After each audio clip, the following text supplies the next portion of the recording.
With their meaty texture and umami taste, portobello mushrooms are a great addition to any savory meal.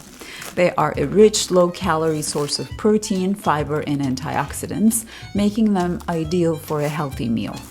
In this quick video, I will show you how to clean portobello mushroom caps for cooking on the stovetop, in the oven, or for grilling. To start, bring in a cup of water.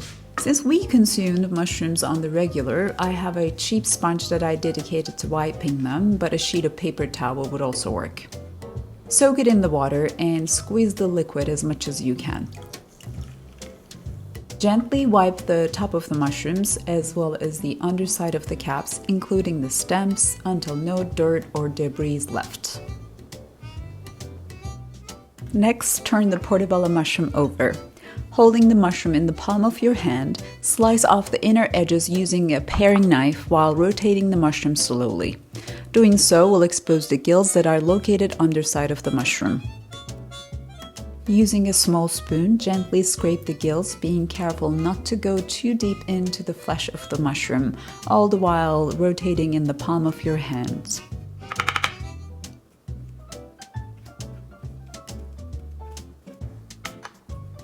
And finally, to remove the stem, grip it from the bottom of the mushroom and give it a gentle twist. It should pop right out.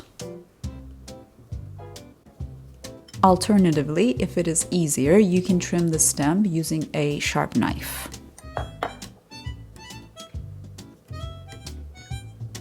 You can discard the stems or do what I do and save them to use later when making my weekly vegetable or chicken stock.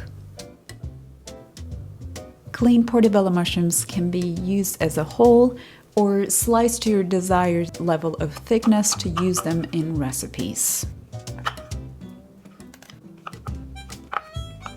Check out my blog foolproofliving.com for more information on how to store them, along with healthy and delicious recipes to put them to good use.